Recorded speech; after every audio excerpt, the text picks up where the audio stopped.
Hi, Elaine. Good evening. I hope you're well. Oh yeah, I'm fine, thank you. Yeah. Yeah, you work a lot and you have a lot to do, don't you? Yeah, I'm always doing something. But Yeah. I'm glad to join you anyway. So thanks for having me on your channel.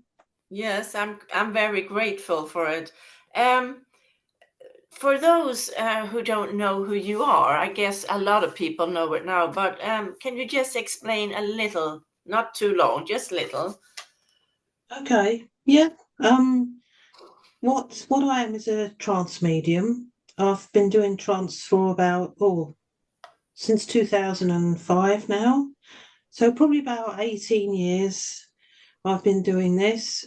And what happens is my spirit guide comes and speaks through me, and he steps into my energy, which is an aura, which we all have, and then he somehow uses that to use his thought impression through my aura, which comes out as a physical voice. So he sort of uses my voice box to speak, but he Mm, doesn't climb into my body. He just stands in my aura, you see. So his consciousness is connected to my aura and my consciousness, and that's how it happens. Or mm. at least that's how he explains that it happens. There's probably goes into the greater depths of how he gets it through the voice box, but that's how the energy works for it anyway. Mm. I must say, I think it's really amazing. And I have spoke to Jonathan Tan several times, and I think he doesn't know anything really about me, but he says so much that I mean, people who say it's fake, no, it's it's not. No, it's Yeah, not. no, it's I think and it's really good therapy because he has you and him together are very good to as a helping people. It's Yeah, I yeah. think yeah, I think it's amazing at least, and I know many do. I show you a lot to other people when you have been speaking. Yeah. But now to this evening, I have some questions, not too many, for Jonathan. And then if he wants to say anything, he will do that, I guess. Yeah, I'm sure he will. Yeah. Yeah. So do you want to step right into it or do you want to talk about something else before? I don't mind whatever you want to do. It doesn't matter to me, I'm quite easygoing. Yeah, I, I can mention as well that you are a great painter and do lovely paintings. And I will put your address for Facebook yeah, and that's that. fine. Yeah, Yeah. thank you. And you do lovely jewelry as well. Yeah, I do make a little bit of it's just like costume jewelry, really. It's not real gold or silver or anything like that, but No. it's like costume jewelry that you can wear, and it's got little fancy designs on it. I love doing it. I've done art since 2014 now. Mm. It was a Chinese, one of my helpers, I suppose. I didn't know he was Chinese, and he came into my thoughts from nowhere. I wasn't particularly thinking about anything, and he said, "You're going to be doing some spiritual art with us." So I said, "Oh, okay. I like art, so sounds good to me." And he asked me to gather some things together Mm. for the art, and I said, "Oh, wonderful." As I tried chalks at first, and then I moved on to other things. I moved on to sort of what would you call it, where I added things, and then I did all sorts of designs over time and Mm. paintings. I'd paint souls that would come into the art. So I've been doing it ever since 2014, non-stop. Mm. I absolutely love every form of art going, but whatever spirit want, they guide me, and I see things in the paint, and Mm. sometimes souls appear, sometimes pictures appear. Mm. I love it when that happens. Yeah, it's just wonderful to connect with their world, and for them to show you, you know, their emotions and to connect with the person who receives the painting. It's usually a message for them. They bring a message for them. And sometimes the souls are probably connected to them in this life or previous lives, come through into some of the paintings. If they want to show themselves, they're there. It's a wonderful way for them to feel the energy of the spirit world and to connect, with them. Yeah. When they hang it on their wall, they can sit and meditate by it. They can admire it, whatever they want to do. Yeah. Yeah. I wonder how you get the time to do everything, because you do this quite late in the evenings. Yeah, I usually do morning and evening readings, and then I sort of fit everything else in during the day. And if I get time to do the art, I will. Sometimes people come to me and I request a piece of art, and whenever I get time, I'll do it for them. Yes. And before you began doing this, you never thought you would do this, or No, I had no idea. I mean, no? it just came to me out of the blue. I think it was my father-in-law of my ex-husband.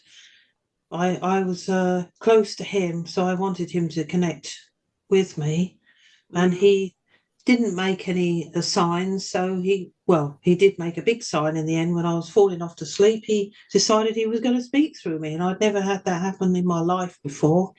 I knew No. my father was a physical phenomena medium, which is quite a rare thing. So I kind of understood a bit of it.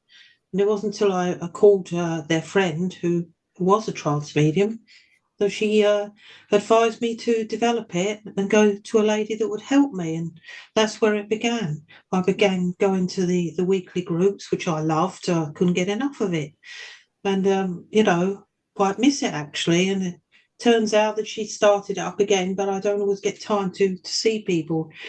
But anyways, that's how it started. And it just kind of continued from there. It seemed like every direction I went in, they seemed to put me like a red carpet out for me. Yeah. Well, Yeah. it's amazing. Maybe you should tell people who will listen to this who Jonathan is. Jonathan's my spirit guide, and he's my twin soul. Twin souls are sort of like souls that are the mirror reflection of one another. So it's like looking at another person or another soul and sort of seeing a bit of yourself, a reflection of yourself in them and them in you. And Mm. that's what twin souls are, deeply connected. He came to me probably a few weeks or months after I started the development group and came through in a neighbour's house when we decided to do some trance there. And he appeared at the end of it and said he was my spirit guide. And the love I felt was so powerful.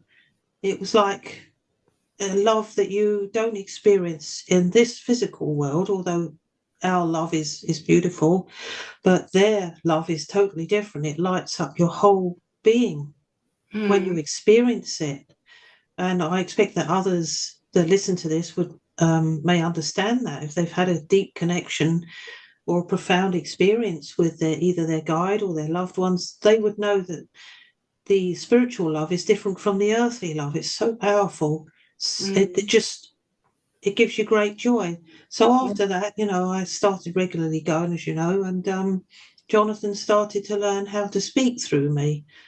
And it took a bit of time for him to create a voice that was a bit more expressive, because I've got recordings from 2006 in the group where we always used to record the sessions in the development group. And it shows that it is his voice, but it's a bit kind of it's like a bit robotic, but it's his voice because you can hear it is. So he had to learn how to sort of blend with my energy a little bit more so he could speak with more, what would you say? I don't know, a bit more quality, if you know what I mean. Yeah, Mm. so he could come through clearer and he would sound, just like you and I. He Mm. would take time to do that. And over time, it just got better and better. The connection got better and better, and it went from strength to strength. And there were times when I questioned it. There were times when I thought, well, is this an altered ego? Are you, you know, all sorts of thoughts went through my head. Do you plan to overtake me, or sort of Yeah. thing? But he obviously didn't have any plans for that. But every time I tried to move away from it, something just pulled me back. It was like, oh, Mm. it feels so right. Mm. And it did feel right. It felt totally right. And every time I tried to ignore that feeling of it felt right, it just kept pulling me back to the fact that everything felt right about it. Mm. So I carried it on. I don't know. I just felt so intrigued by it and so fascinated that I just couldn't pull away from it. It's like, oh well, perhaps it's meant to be. I am Yeah, fascinated, and I know that you don't know things about me, and still, he has brought through people that no one knows about and told things. So yeah, that's yeah, yeah. So that's good. I think it's good now as the world is so dark. It's so much darkness, and when you come through and Jonathan, it lightens it up. We know there's some yeah. purpose for it all. Yeah, there is definitely a purpose for it all, because if there wasn't, they wouldn't come to us. No. And it's quite a fascinating thing, and it sort of teaches us so much more about the world and ourselves, and it brings light into the world. It brings promise. It brings love, and it brings a connection to our loved ones who we miss so much. Mm. It's not a nasty thing if done in the right way. It's a good thing, because who wouldn't want to connect to a loved one? Who wouldn't want to talk to um, a spirit, a soul that had some knowledge of the spirit realm and Mm. teachings to give us, and of course future events perhaps about our lives, so that they do all sorts of things for us. Trance is a little bit different. It's clairvoyance is wonderful, and there's clairvoyance within it. As you know, he does that, Mm. but he kind of does it in a different way, and it's to what a clairvoyant medium that's with their eyes open and alert enough does.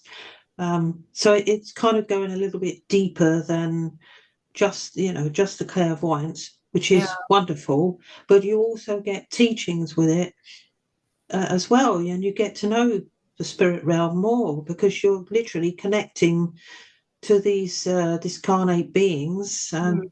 and they're more alive in their world than what we are in ours. Yeah. Yeah, definitely. Well, do you feel ready? Oh yeah, I feel ready enough. Yeah, I'm just gonna have a drink of water.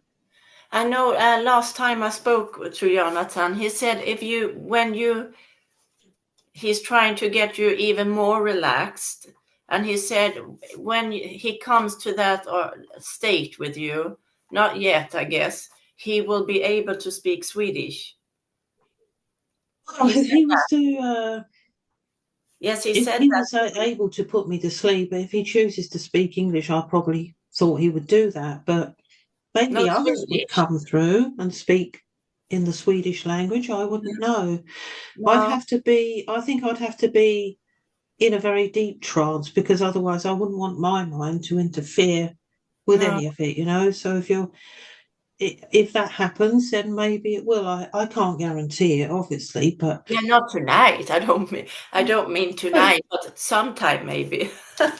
He said, sometimes you never know, do you? I trust that if that was to happen, I would love it.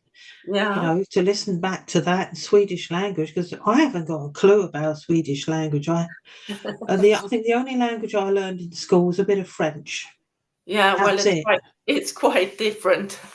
Yes, it's very different, and there's so Yeah, many different languages. It did happen once where yeah. we had a lady in our circle. I think she was either Moroccan, I think, and her father came through, and I could hear it, but I was in a group circle, so I suppose it was a little bit more relaxed and less pressured.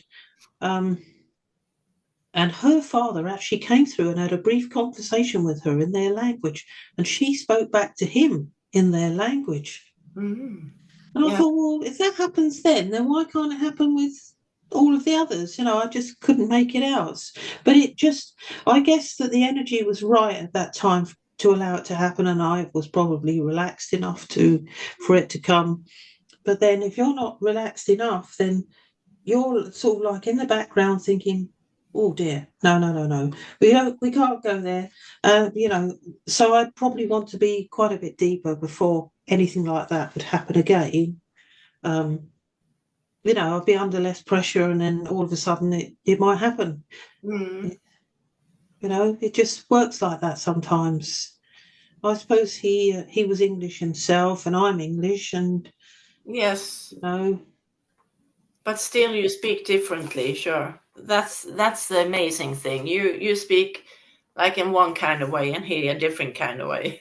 yeah, yeah, it's completely different. So Yeah, it's quite it's unusual, put it that way. yeah. Yeah. He would be a good English teacher. It's, He they'd would. probably teach us a thing or two, wouldn't they, about the English language, how to speak properly. I mean, I'm a little bit more, I'm not. We speak in sort of the modern day language, and everyone in Sweden would have different sort of accents, I suppose, in different parts of Sweden, and everyone here has different accents. Although we speak the same language, Yeah, they have different sort of slang words that they use, and that people from overseas would think, I'm not sure what that means. So they like to hear the plain English language is very understandable to you. yeah. Yeah. So, it's amazing how all of you know English language so well. I think it's amazing. Oh well, thank you. Well, well, you get ready now, and we'll Yeah. ask him to come through. I have some Okay. questions for Mm. him. All Yeah, right. Yeah. yeah, yeah, See you on the other side. yeah.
Good evening. I am happy to be with you. Thank you so much, Jonathan. We had some trouble getting through before, but now we've managed. Ah, yes. Well, Yes, I believe that your technology can sometimes be a little disconcerting and complicated. yes. I was thinking for this evening, I have some questions for you, and then you can, if you want to share something yourself, you can do that. Yes, of course. Yes. Shall we get started then? My dear, I am waiting with bated breath. Yeah. Yes, let's see now. Yes, how will the world look within 100 and 150 years in time? Goodness me, I would say it would be very technological. With your foods, I would say, looking at it from a futuristic point of view, it would say that foods would be grown in places that are rising above the ground and would not be like you see them today in fields. They would be grown sort of, I would say under a metric sort of way where they are risen above the ground in places of climatized situations where they could survive, you see. So they got sort of warmth and heat to allow them to grow, which is already starting, one might add. But these in time would be risen further off the ground. So you've got genetically modified some of them as they are already. So that does seem to come around. I also would say that they already have these ideals of flying vehicles, which have already started, but they would be of common use, you see. And they will have very much greatly advanced by then. And so buildings would be very much as they are now, risen from the ground rather than built on a low capacity because of flooding and things like that. So many more of these high-rise buildings would be coming to be erected in time. So you've got a very sort of robotic, sort of computerized world. Then you've got quantum. So you've got quantum energy, you've got quantum computers. And if you look at things now, they are already holographic. You could get a person and create a holographic vision of them on a stage that you could already do. And that will be such a common phenomenon that the person doesn't have to be there. They can be on a stage as a hologram, you see? And they're already doing it, but it will be more of a common use in the future. So therefore, if they didn't want to present a stage or a concert, they could put themselves there as a hologram moving about. And that is how it is done. You see, it's so clever.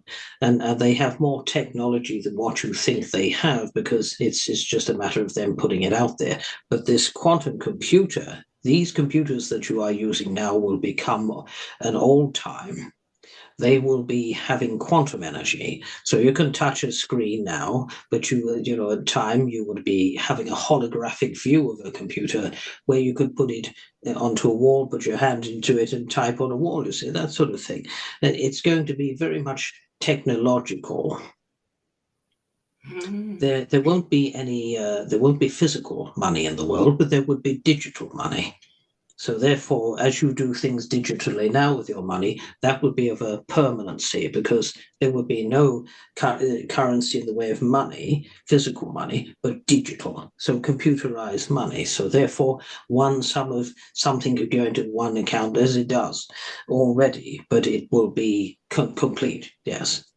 Most of your identifications would be with your hand, as it already can be, but it will be just something that's so natural. You will have robots do most things.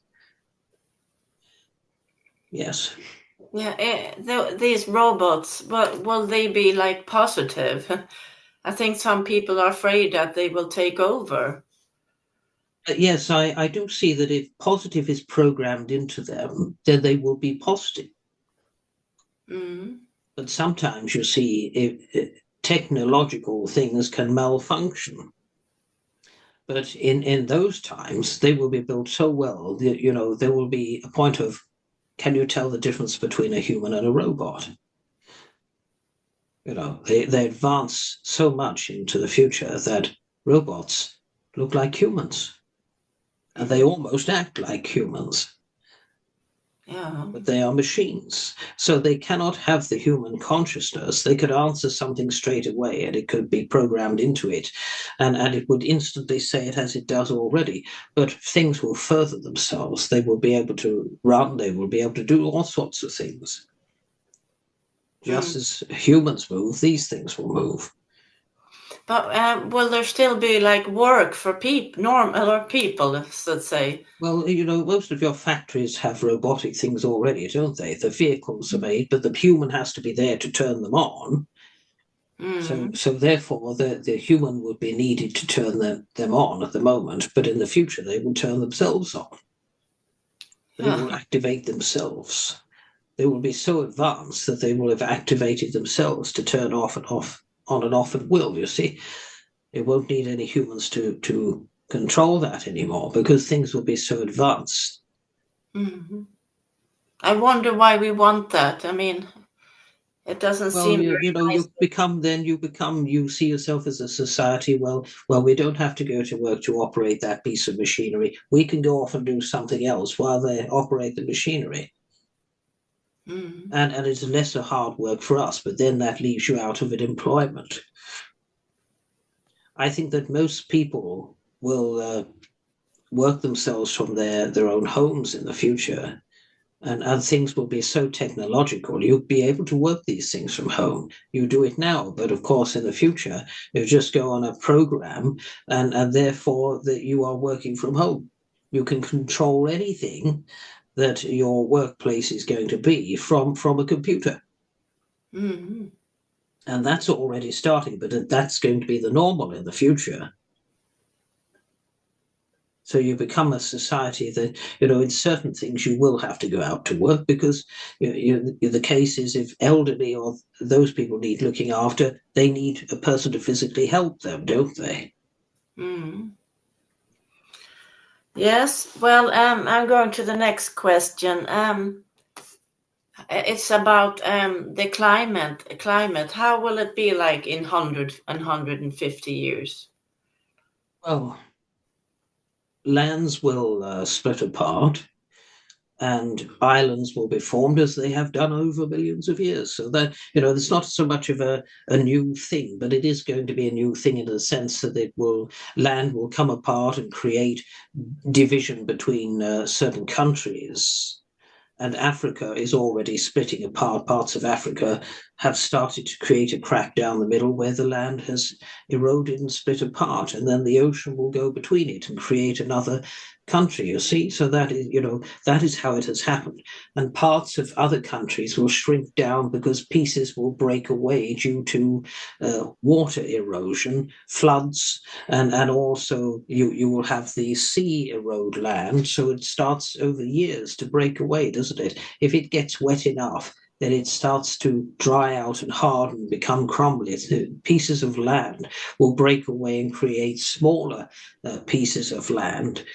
And so therefore it shrinks down in size. And so the land that you live on becomes a smaller place, and then other places break away. So therefore, in the future, the Earth will have smaller islands, so to speak, that are breaking away, and countries that will divide. So it won't be a division of the people and their way, but it will be a division of the country through the land breaking away.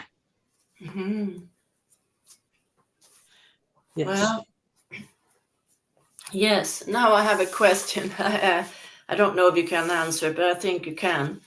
And it's, I have to put my glasses on. Yes, if Jesus would like to say anything to the world, what would he like to say? Well, he would like to say that he loves you all and that you are all learning pretty fast. Some of you are connecting back to your higher selves, and you are connecting to the universe, and you're connecting to myself. He is saying you're connecting to the heavens. You are doing very well with that, and there needs to be more of that. You need to have the greater understanding of who you truly are. And not to battle with each other over situations of your beliefs and things, to try to come together and to join one another, even though your beliefs and cultures are different. Try to get along with one another. It's not always easy. But he loves you all, and he is saying, the world will change. The people's attitudes to life will change. But my love towards you will only grow ever stronger. That was very nice. I hope we can listen to him. Well, I should think so, that those that already believe in him would listen, to know that he loves them. He loves you all. He's not making any judgment upon you. He's just trying to say to you, become a better person, Try to be the real you. Try to be more loving. Try to be more understanding of forgiveness of others' needs, you see. Yes, thank you. It's like this, and I think I've asked you this before, but I still don't understand it quite. As when we die, that we all go to heaven, but then sometimes you say that you need protection. Well, yes, there are many, many realms within the spiritual world. And there are realms that are closer to your world that are the astral realms. There are realms near to that are closer to the earth, and sometimes angry souls reside there, you see. It doesn't mean to say that they are not loved, but they made the choice to be there. They made the choice to experience that side of it, the negative side of it. And perhaps in other lifetimes they will return to the earth and become something of more of the positive side of life, more of the giving, more of the loving side of life, rather than the negative. But it is their choice and their will to be who they wish to be, but they are never not loved and never not understood. So the soul has the will. The soul has the way, the soul has the free will. So therefore, if the soul wanted to be negative, it would be negative. It would have that experience. If the soul wanted to be more of a positive person with a positive outlook, it would choose that existence. Yes, but do they not go? So let's say I'm a bad person and someone else is a good. Do we not go to the same place? Through choice. Some of them reside closer in the realms that are closer to the earth, and they do not wish to go into that beautiful light. Perhaps they feel they want to experience something else. But then they will keep on returning to your earth and having lifetime after lifetime, and eventually they will become a better human being. Then I think I understand. So, well, it is the free will of the soul, and the soul has the choice. So if it wishes chooses to behave and experience things. Yeah. So if I go to a lower and then I change my mind, I can go to the light. Yes. Yes. Yeah. But some of these that come into the world that do terrible, terrible things would probably reincarnate, and then eventually they would become a better person and want to go to the light. They are not discarded and unloved. It is their will to be who they would want to be playing out in a lifetime experience. But you are never neglected or turned away. It is the free will that you are given, and we do not deny you of that. So, for instance, if you said to somebody on the earth, if you said to somebody on the earth, well, you are a bad person, you need to be a good person, and they didn't want to be, they would play out being a bad person. If they suddenly decided that they did want to become good, it would be their will to turn it around. It couldn't be anyone else's but their own.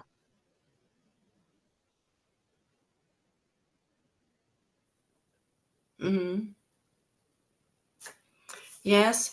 I have a question. It's about, these kind of creatures that people look for, like Bigfoot.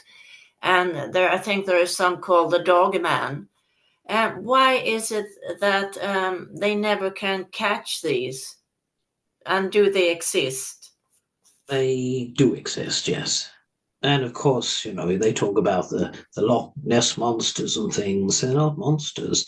It's a very, very large eel. That's what it is. And they stay in the darkness of the water. They're not evil or anything of that nature. And every so often they decide that they are going to be inquisitive and come up to the surface of the water and take a look, and people sometimes catch it. So it's a very large eel. That's what this Loch Ness monster is. They think it's some sort of dinosaur thing, a large eel. But it is differently developed to what you would think eels would be. Yes. So when it comes to your Bigfoot and that sort of thing, they do exist. And one might say they may be shy of human beings. They may be trying to communicate with you, but because you don't communicate in the way that they would wish you to, they may become frightening to you, but they are actually their own kind. Mm-hmm. And they prefer to be like the bird, to be shy, to shy away, and to not be in too much contact with the humans. Mm-hmm. So does the dog man, does that exist too? I don't think so, no. I think more of your what you call them Bigfoot, you see, because you call them Bigfoot because that's all you know it as, because they leave a big footprint behind. Mm. But they are creatures. And they're a little bit like monkeys, but they are standing upright. So if you look at yourself, you see, over evolution of time, you were once like that, and you learned how to stand up on your 2 feet through evolution. You learned how to advance yourself through evolution, communicate with each other through evolution. But you would have once been like that. Mm-hmm. Yeah. And I think this is my final before now I have 2 more questions. Yes. And it's these, well, I call them aliens, but outer space beings. I know you said once that they come through portals isn't it so? Well, they are able to, yes. I do hear that people say they live under the ocean, but you will hear all sorts of things that are explained to you, and you may believe it, you may not, but they do exist. And they come from other planets, and they have a very advanced aviation, of course, but they do not particularly live above land too much, because the quality of your air would be no good for them. They would not be able to survive like that for long. Your oxygen is what you need, but it's not necessarily what they need, you see. But you are not alone in the universe. Some say no. Some say, I don't know, that they come from the future. Can they do that and come back? Yes. Like, yes, they can. Through these portals, you see. They don't come in time machines. It's portals. There are portals everywhere. People have the most strangest of experiences, and they have sort of peered through a portal.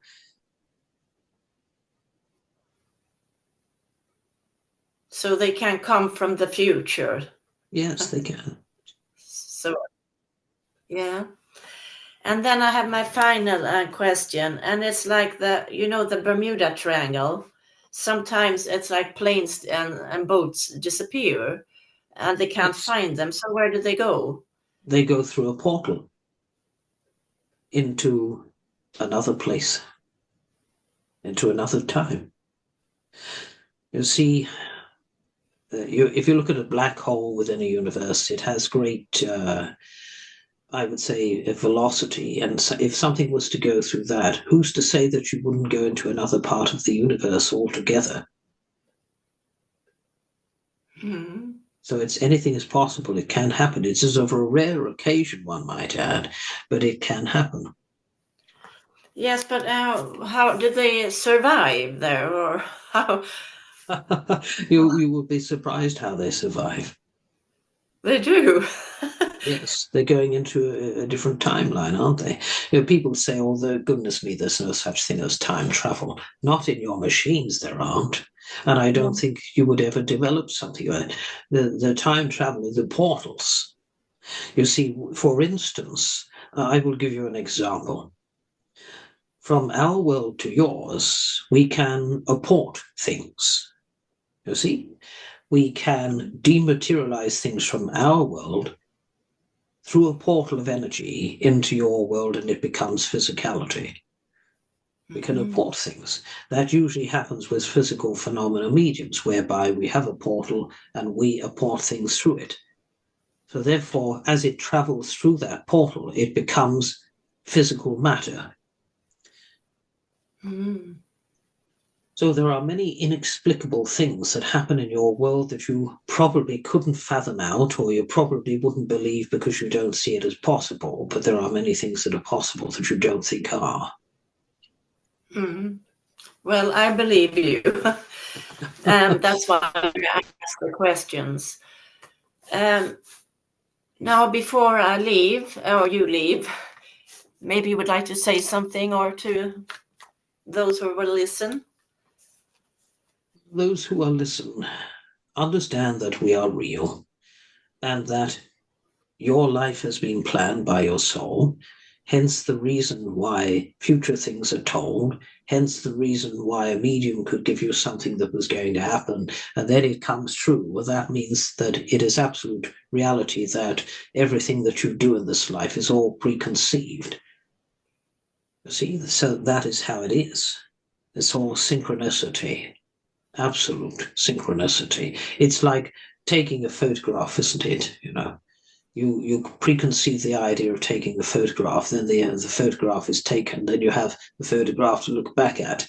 So therefore, you have a chance to look back at your life by looking into the past in your mind. But when you come to looking at the future, you think, well, if we hadn't planned the future, how could there be any future? Well, the soul knows the future. It has planned it, and it is all pre-written, so to speak. It's all pre-planned. So when you say, well, God has a plan, it's absolutely true, because the souls all make their own plan together as their soul groups. Whoever you're going to meet, you would say, well, goodness me, that was a coincidence. What are the chances there are that they would meet them today? So, well, your souls plan to meet at that perfect divinity of time. Your souls plan to meet in the human world. So everything is planned previous to coming here. So you can connect with the universe. You can take your consciousness and your thoughts to the universe. You can talk to the universe because it is alive, it is buzzing, it is energetic. And you can speak to our world. You can speak to whom you name as God, but God is an energy. God is not a man sitting in a chair judging you and pointing the finger and saying, well, you are bad, you can go into hell and burn. No, God is loving, all-encompassing energy. It is not an identification as such. You would give it an identification because that is all you know in your world. But God is energy, God is love, and you emanate from that. You're all particles of that huge energy, that all-encompassing divine light and love. And so remember that we can commune with you and do it in the love, light, and truth. Of course, you would want to tune to something that is so beautiful. When your loved ones come to visit you in your dreams, you are not imagining it. It feels very lucid, very real. They are visiting you in the astral realm. They come from the spirit realm into the astral dream realm, where you go in your dreams and they meet with you briefly. So when you have felt them, you've hugged them, you've spoken to them, they have actually really visited you. So know that we can connect with you. And even in your daily life, we can connect with you. If that was evil and not allowed, why would we do it? We would not want to do anything evil to hurt you. We love you. And so therefore, do things in the right way. Think the light, be the light. You are the light. And connect with us, because if we didn't want to, we wouldn't. Know that we love you eternally. And when you leave this mortal planet, you will become immortal. Your soul is immortal. You never die. Your physical body dies, yes, but your soul never, ever dies. It is eternal, and it is eternal light. So now you know that we are real. We don't come to give evil or possess you or anything of that nature. We come to commune with you, to let you know that we are here for you. And I will leave that with you all. And I thank you for speaking to us and connecting with us today. Thank you very much, Jonathan. We all send you our love and blessings. And may God, as we name that energy, bless you always.